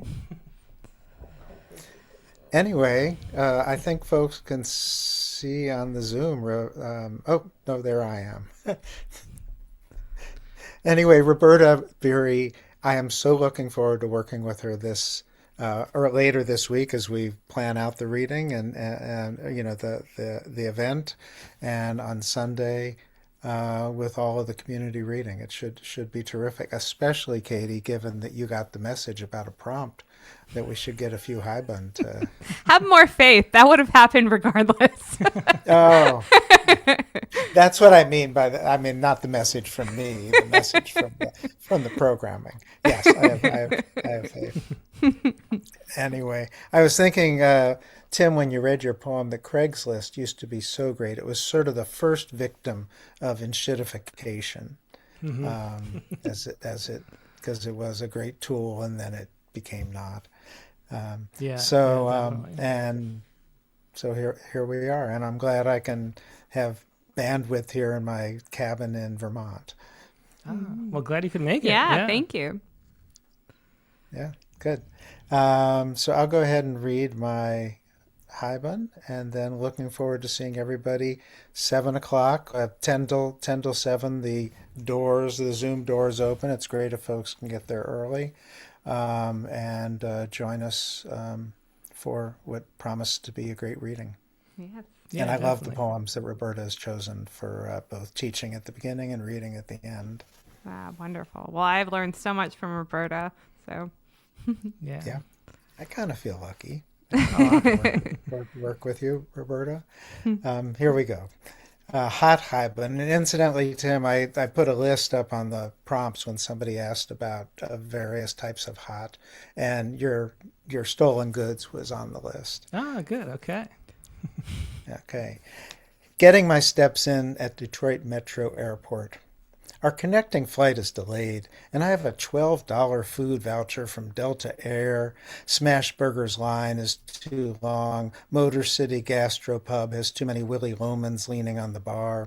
I head to Terminal C, and 1,000 steps later, I come across Chili's with its cartoon pepper logo and look over the menu with something resembling the male gaze. My Serranos ripening at home would know my eyes wandered. In the world of hot peppers, they have the highest emotional intelligence. People watching, people watching, people. The peppers will, by the time I get home, garbed in their hottest red dresses, body tight and skin smooth, and sweet and so sweet that one might forget the heat until, after slicing one or two and scraping out the seeds, I go to pee and instantly feel the burn. The only thing to do, take off my pants and rinse my member until the fire fades. I must have missed some of the offending oils, and when I lay with my lover later that night, she cried out that it burned so good. 40 years of remembering that red dress. Well, Well, I don't even know which haiku I like more. I think that they're both really strong in different ways. And I think, too, I've got to hand it to you, Dick. I think that the first haiku is like the most esoteric haiku I've ever seen from you. And I was excited when I read that. Yeah, well, I have some good role models. Well, thanks, So Dick. Thanks so much. And I'm sure Sunday will be a blast. And we're going to talk to I Roberta am quite now. looking forward to it. Yeah. Thanks so much. See Yeah, y'all. thanks, Dick. Thanks. Yeah, that was Dick Westheimer, our community host of the community prompt lines. And once again, that is 7 p.m. Eastern Time. You can find the Zoom link at Rattle.com under prompts up on the menu. You'll find the Zoom link there. We'll also share it in the daily poem at the bottom on Sunday if you need it there. It's also going to be on social media. I also email everyone that submitted this month. So really, if you don't have the link by the end of that, I don't know what's going on. Yeah, no excuses. So be there or be square. It's going to be a great, we wish we could be there too. But let's go next to none other than the co-host this month, Roberta Beery herself. Hey, Roberta. Hi. Thanks. Thanks so much for the prompt, Katie. I really loved it, and this is my first time trying this out. And my hot haibun is called Elizabeth Barrett Browning Dares Me to Count the Ways. I tell her straight out, I don't love him as men strive for right or turn from praise.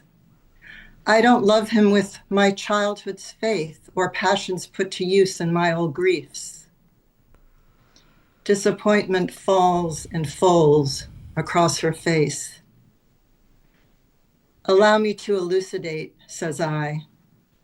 My guy gives me a glow each time we spark. My knees go wobbly. My voice gets weak. His thumb strums my guitar, tuning me up, down, there, and here. Elizabeth responds with droopy lids. I firmly close her sonnets, Portuguese. Wake husband with a kiss. He gathers me into the ends of being an ideal grace. My knees go wobbly. My voice gets weak. Day moon. The undulation of her moorings. Well, Roberta, it was such a treat that you chose to submit on the very week that you were co-hosting the community reading. And what made you turn to Elizabeth Barrett Browning? I love this, and I was fascinated to know how you just decided to go there. Well, it's one of my, early childhood poems that I think I memorized. I think we did have sonnets from the Portuguese when I was growing on the bookshelf somewhere. And then we studied it in school and, public school in New York City. And I like the idea of, I have a lot of love poem anthologies. I kind of collect them, and I kept very few books after we downsized. So I went and I was flipping through and I said, I want to do a haibun comparing a classic love poem with a hot haibun kind of, and telling who's the master of the classic love poem. Well, to me, it's Elizabeth Barrett Browning. Mm-hmm. And I guess Robert Browning felt the same way based on their letters. Yes. And their life and the elopement and everything. So I tried, I worked on it really, really hard. I mean, for me, I spent, the whole weekend holed up and rewriting and redrafting and changing the haiku and redoing all these things. I wanted to make it as perfect as I could make it, because I had never done one of these prompt things. And I read yours, Katie, on Facebook, and I kind of didn't want to disappoint you, so I worked very hard on it. And I wanted it to be something like a fresh take, but also kind of sexy. And I also wanted to pay homage to my wonderful husband, who's incredibly sexy guy. So. Aw, well, I think you definitely achieved all of your objectives, as I would have expected from the start. So thanks so much, and I'm sure everyone is super excited to see you on Sunday. Thank you. Yeah, thanks so much, Roberta. Yeah, thanks. There's Roberta Beery with Elizabeth Barrett Browning, Dares Me to Count the Ways. Let's go next to Jeff Stumpo. Hey, y'all. Hey, Jeff. Hey, Jeff. You had a very different take on this week's. Yeah. So for people who can't see this, it's there's a graphic. So I'll do my best to read this the way that I kind of am picturing it. Warm tea. 7-day forecast for Boston. The heat wave this summer continues. On Monday, we've got a high of 100 with a low of 85. Continues into a high of 101 on Tuesday with a low of 87. No relief Wednesday, goes up to 103 for a high with a low of 89. Dropping down just a tad back to 101 on Thursday with a low of 86. The closest we're going to get to relief this week is Friday, when you'll see a high of 98 degrees with a low of 87 overnight. But already we're climbing back into the triple digits on Saturday with a high of 100 and a low of 88 that night. And get this, everybody, on Sunday, it is going to be 105 degrees Fahrenheit with a low of 90. Ocean dumping. Last one in's rotten. That is very creative. It is, Jeff. And now I would start listening to the local news again if you were the one announcing it. So thank you for that. Yeah, and then pretty similar weather here also. Definitely a new career. The smoothness of that presentation. It was very impressive. I think all the forecasters on TV are going to have to watch their backs, especially in the Boston area. Definitely. All right. Thank you, everybody. Thanks, thanks, Jeff. That was Jeff Stumpo with Warm Tea. That's great. All right, let's go next to Carla Schwartz.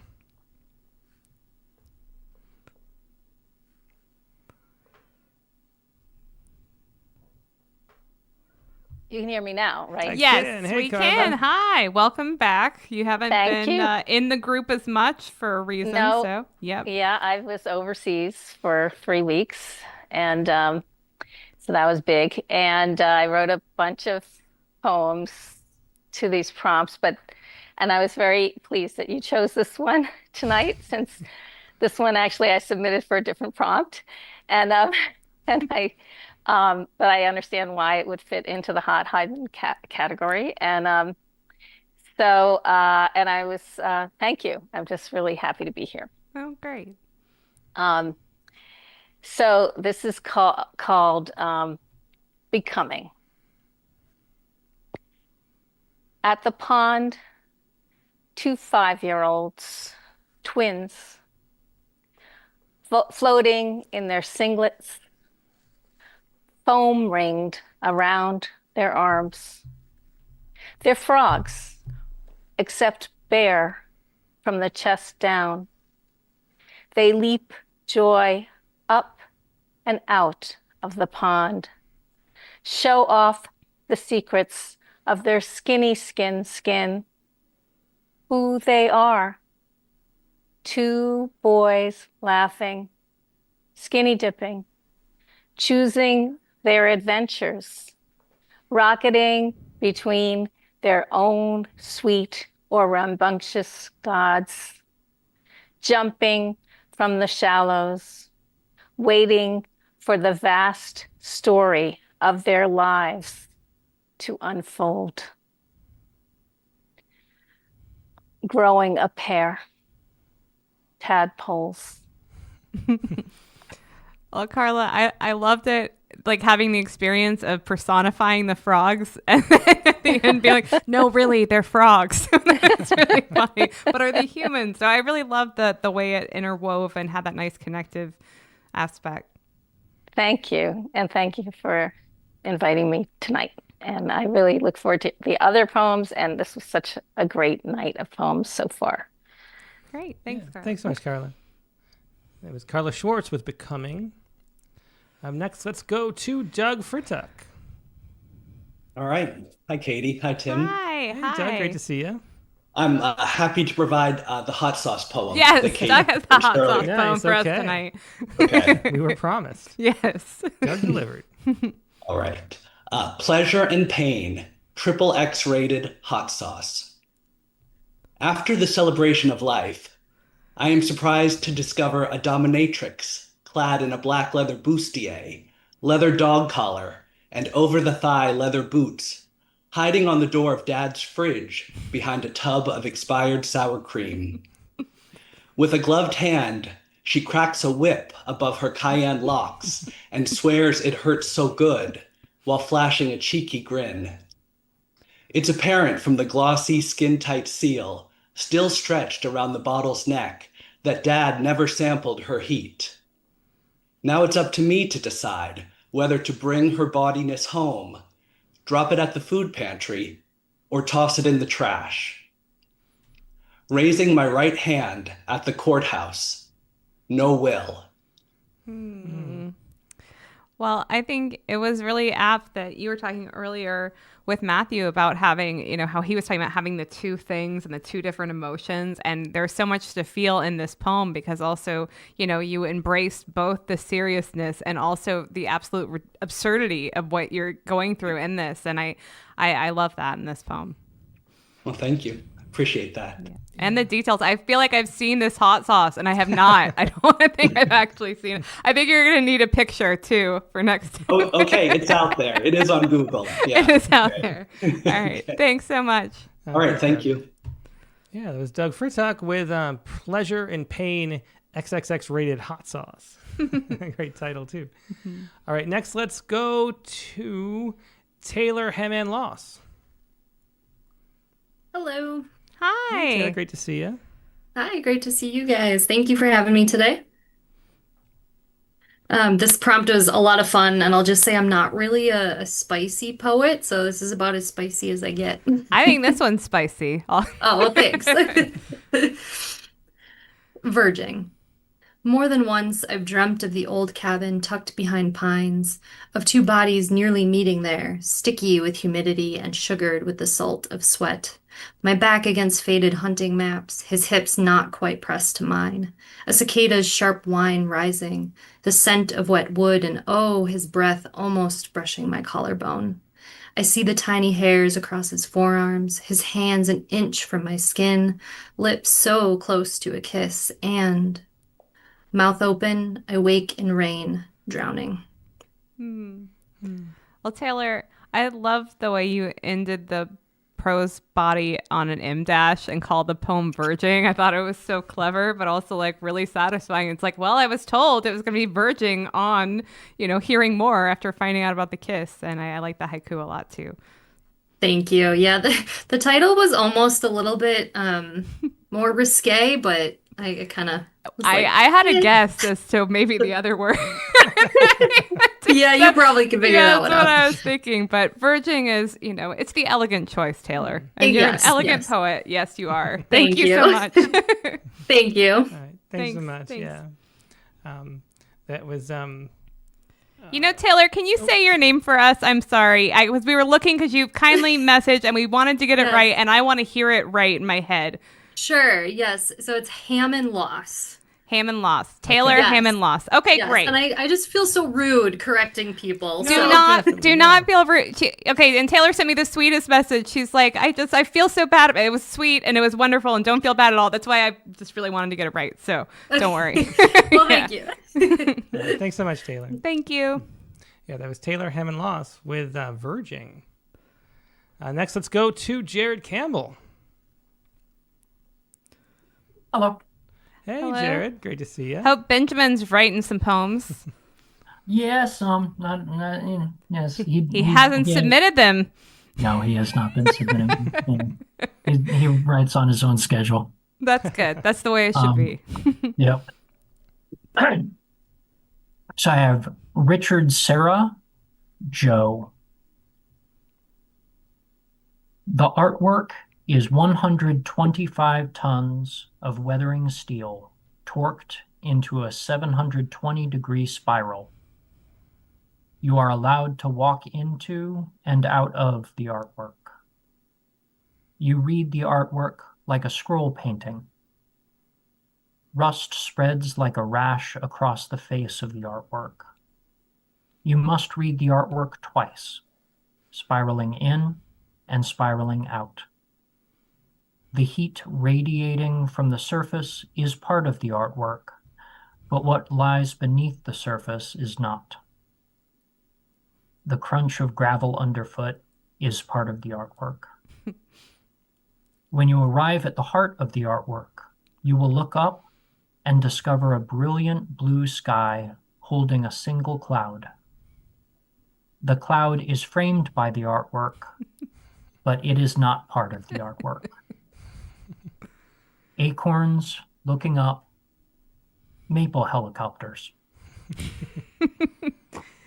Well, Jared, I really, I thought the repetition of artwork and the artwork over and over again really had me laughing as I was reading it. And then also it is like having, like we would go to Desert X when we were in California where they have like all of these really immersive things. And I find them really fun, but at the same time, there's this element of like, wow, this is supposed to be taken really seriously, but it's actually really silly. And it's, but it's art, but it's, you know, so I thought that you really captured that well with the crunch of gravel underfoot as part of the artwork. It's not. There are a couple more photos on the next page of it that it just, but it's such a beautiful piece because that's a really nice, that last photograph. Yeah. Yeah, but it really is.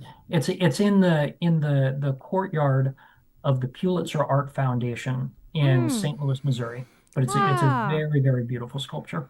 Oh, well, that's so neat. Well, great. And that haiku was wonderful too. So yeah, definitely a great leap into it. Yeah, it is. It makes the art, explain the art, you feel it. Yeah, it was wonderful. It was a really, really unusual leap that worked really well. So thanks for taking us to the artwork with you. Yeah, thank you. Yeah, thanks for coming with me. Right. Yay. Yeah, well, thanks. That was Jared Campbell with Richard Sierra, Joe. All right, and next let's go to Zachary Honeycutt. Hey, guys. Hey, Tim. Hey, Katie. Hey. Zach. Okay, did I see this correct that you submitted this at 11:59? I did. It's so funny because I just filter so I don't see like the exact time someone sent it, so that's hilarious. I wanted to give you like a choice this week because I had a lot of ideas and then I didn't have time to write that idea that day, but I knew I had to. So like I was like frantic because I knew that you were gonna pick that one. That was my gut feeling. You did make it hard this week. And I should say, too, we got almost 200 poems this week just for this. Our submissions are definitely going up. I think in part because the Rattlecast prompts group is just getting better and better. And Zach, I know you're posting a lot there and everything, too. So, yeah, but this was a very creative take. So Thank you. Yeah. I'm enjoying all the new people and the poems. They're getting better and better, in my opinion. Yeah. All right, so here's and then I do have to say this is a short one, so I'd like to use the rest of my time to just make that announcement that I had saved from the last time, if you remember. Burned out. Honey, I'm home. Is that you, Vanna? Yes, babe. I'm exhausted. You don't know what it's like to have to walk back and forth, touching giant squares and letters every day, she exclaimed, taking a seat on the couch. And today, Seacrest made me say 5 words instead of 3. It's hard enough to say hi and bye and congratulations, but now he's got me saying full sentence conversations. I'm not cut out for this. Boy, that's rough. It's a tough job, but someone's got to do it. Can you get me a beer? Sure, sweetie. Thanks. What's with the black eye? He said, handing her the cold libation. Oh, this? I got into a fist fight with Pat Sajak's daughter. She's been after my job for years. I had to teach her a lesson. Anyway, I'm pooped, she sighed, pushing off her heels and placing her feet up on the coffee table. The dirty jobs guy thinks he has it rough. He should try walking in these heels each day, she stammered, sucking the bottle dry. Burning the candle at no ends. Well, Zach, your dialogue you're not afraid to push it and go places in it, which is always amusing. And it was really fun too with reading the submissions to, it stood out too to just have that break where I was like reading dialogue as the body of a poem, and how like we should see that happen more. And I think Hyben are a great vehicle for this kind of thing. So I thought it was a really nice use of it.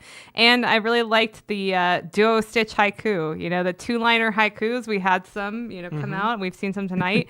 And I think they're the hardest to write. Like, I think, so I thought that was really nice and was interesting to think about. I like switching idioms in haiku too. I think it's interesting. So thanks. Yeah, I was thinking of like the 2 worlds in one that Tim was talking about. And I like the Hyben. I think that's like a form you can be very creative with. And yeah, I figured I was like, if I do a conversation as the actual body, I feel like Katie's going to think that's unique. So that's what You were right. I did. So. Yeah, very cool. But so I just wanted to take a minute just to say, I had an announcement last time. Okay. I built it up. Yeah, I gotta say it. So, okay. So, and I'm not promising it's going to be out September 1st, but I would say early September. I am planning on having my official Substack up, where it's going to be a fiction/poetry Substack.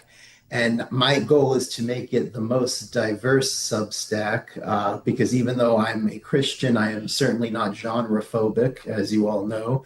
And I like writing all different things. And I also like the idea of casting a big net and getting, people to read different genres, maybe something they wouldn't usually read that they might, or vice versa for the other type of reader, if they want specific things that they like.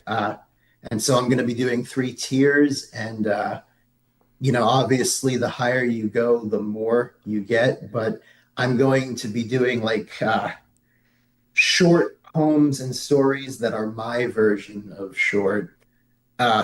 And then I'm going to do longer stories, and I'm going to do a thing called the Sci-Fi Corner / 12 hours before daylight, stories to read before the sun comes up.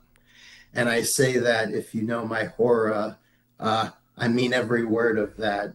Some of those stories you may not want to read when it's dark. Yeah. Well, I will definitely be your first follow when you're on Substack. I like Substack. I think there's a lot of great writing on there. I'm on there. Yeah. We're on there. Yeah, You're on there now, I'm too. sort of on there, too. Yeah, you have. You've joined What's it going to be called, Zach, before we wrap it up? The Substack? Oh. That's the name? Haven't named it yet. Zachary Honeycutt Substack. Well, that'll be the name. Honeycutt Substack. Yeah, the world within worlds. The many worlds of Zach. I don't know. Good. But, Sounds good. Well, we'll all look forward to it, we Zach. will. Thanks so much. Thank you. Yeah, definitely. Oh, and I was thinking too of doing a lottery where just keep the diversity too. Like if everyone posts an idea that they have at the end of the month, me picking one that I like and making it a poem or short story for the Substack. Very cool. Well, good luck with that. We're looking forward to it, Zach. Thanks so much. Bye. Thank you guys. Bye-bye. Great night. Yeah.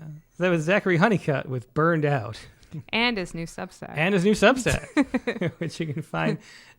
Reading his prompt poem disguised as infomercial. All right. We'll well, look forward to seeing Zach. Last but not least, none other than Biz Bujitz. Oh, hi, Biz. Hey, Biz. It's great to see you. Hello, Katie. Hello, team. Before we begin, just one second. I'm really sorry you had to go through this, Katie. I'm going through a very tough time myself, not physically, but whatever. So when I see this, it just shakes me. I get overwhelmed. I just don't know what to do. But I mean, I expect, you can have differences, but we're writing poetry. We're supposed to be more human, at least in general. Yeah. You can differ, but you don't have to be so rude, so blatantly insensitive to people. I mean, why would you call somebody a bad mother? This is you can't go that far. Yeah. You don't know the person personally. Why would you do that? Yeah. This upsets me. I mean, this is really bad. The kids are there. Everybody's reading it. They have no no care, no humanity Yeah. this bad. I'm really sorry. Oh, And thanks, Biz. Well, you know you're what? very brave. You have personally brought so much more light and love to my life than any review ever could. And I have faith, and I feel good, and I don't have any qualms about myself as a mother. So it doesn't actually like affect me when people say nasty things on a deep level. But I really appreciate that, Biz. Thank you.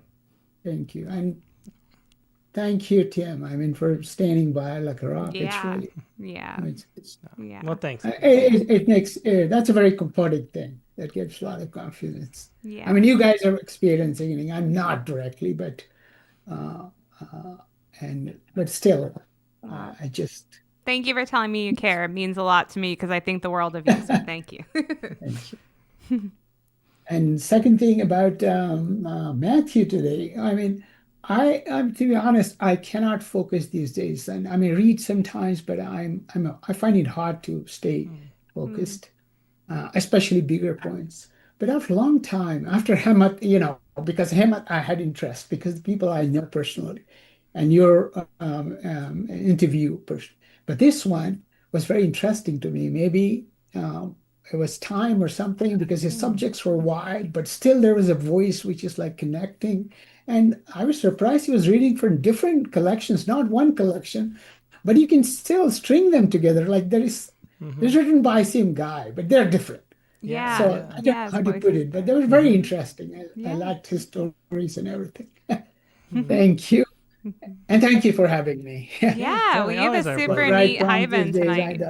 I don't write Hyben normally. I know that I'm not, I mean, good or bad, I'm just not able to. Well, it's hard when you're turning out a brilliant haiku every 5 minutes.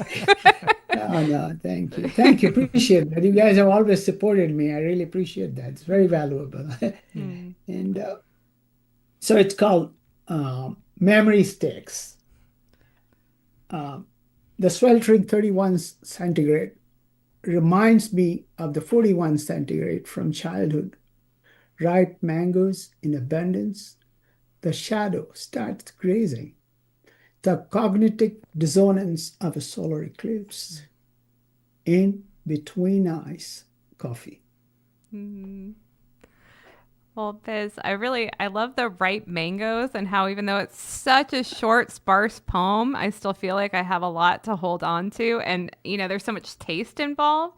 And I love that, with it being called Memory Sticks, because I find taste to be so compelling as something to evoke our memories. And I also love the use of the slashes in a haiku. I don't know that I've ever really seen it like that. I thought it was really interesting. Yeah, and Memory Sticks is a haiku all its own. Too. Yeah, it really is. Haiku. Yeah, it really cool. is. Yeah. Yeah. Thank you very much. Thank you very much, Katie. Yeah, I've never used slashes. I don't use these punctuations, but I have used, for some reason, I don't know why I said, I was not sure. I mean, the whole thing is I'm not sure. I like this, I like that, because 31 degrees sound like it's a pretty good day in India. Yeah. It's like we're sweating. Yeah. And I'm thinking, do I like that? Do I like this? I don't know which one is better. If my memory is fooling me.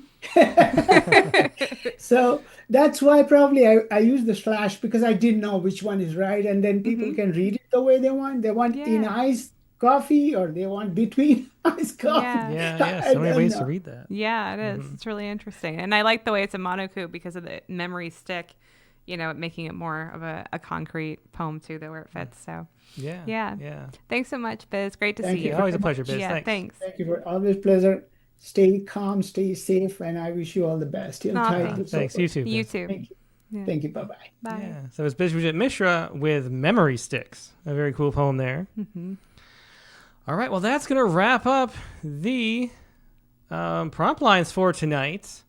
Now let's see what you've got. Really great poems. It was fun. hard to select. It's getting harder every week at this point. Yeah, well, that's a great sign. It is a great sign. Definitely a lot of fun listening to all those. There's such variety. Yeah, that's pretty amazing. Yeah. All right. So you got a haiku for us this week, Katie. Yeah, related to what Biz was just talking about. Yeah, I know. Biz actually helped me segue this, but my haiku this week is anonymous review. The mosquito passes. Yeah, well, that's great. Yeah, a lot of ways to read that haiku. Speaking of a lot of ways to read a haiku. Yeah, that's true. Yeah. All right. Well, I love that. Thanks. All right. And now mine, what was mine? Oh, mailbox full, the message before the beep. There you go. Mailbox full. The message before the beep. That's what you get if you call my phone number. Exactly. Is that because you called my number? You learn a little bit about people when you give them a call I these days. I need to delete. No, it's mine too. And, frankly, Matthew Olzmann. But I did not know that writing. So it's all of us, everyone here. I wonder if anybody has voicemail that works anymore. I don't know. That's what I'm wondering. But anyway, that is the prompt, that is the haiku for this week, wrapping it up. And the prompt for next week is going to be what? I copied and pasted it. It's a pretty big paragraph. So if there's a typo, it's my typo. We'll see. Okay. Okay. It is a lot longer than last week's. Write a poem that's a page or longer and then edit it down to a maximum of 14 lines. Include both versions of your poem in the submission with the shorter poem first. So if I select it, it's going to be the shorter poem that I published, but I'm including that it's the longer one because I don't want people to just send me a 14-line poem and claim that they cut it down. Okay. Not that anyone would do that, I am sure. Definitely. It's not, and a note on this. So this one we are going to want to have in by Sunday night. So after the community reading, because you have until midnight to go ahead, and then the end of the month is coming up too, and the day after that. The day after that. So, and this one is going to be part of that batch. Yep. So it's still this month that we're staying with for this batch. Yep. So. This is the last August prompt, and so get yours in by probably during the Rattlecast. People be writing there, finishing up, polishing it up, getting it in by the time we end. But then they wouldn't be eligible for the invited prompt lines. No, exactly. If they want to be eligible for the invited prompt lines, then Sunday night. Otherwise, though, all of the poems that are open right now, all the prompts are due on the 31st at midnight. So there you go. I think we explain it as well as possible. I'm trying. Yeah, we are. We're doing a great job, Katie. You're doing wonderful. Well, thank you. Okay, so that was the prompt. Write a poem that's a page or longer, and then edit it down to a maximum of 14 lines. That's sonnet length. Yeah, I went from 16 to 14 at the last minute, but it doesn't mean it needs to be a sonnet. I just didn't want it longer than good. Good line of sight. Include both versions of your poem in the submission so that we know that with the shorter one first. With the shorter one first, because that is the one I'm going to read. There you go. Okay. Sure. Okay. Yeah. So that's the prompt for this week. The guest next week is going to be another friend of the show, Mary Keating. Mary Keating, her book is Recalibrating Gravity. It's a powerful book about her experience. She was in a car accident when she was 15. 17, I think. Sorry if I'm wrong. That's okay. Sorry, Mary. And so it's left her in a wheelchair. And Recalibrating Gravity is a memoir about that experience. A really powerful book. Mary Keating is going to be the guest. Looking forward to talking to her. Rattlecast number 356, Monday, August 31st, 8 p.m. Eastern, 5 p.m. Pacific. Hope to see you there. Hope you have a great week. In the meantime, we'll talk to you later. Good night. Good night.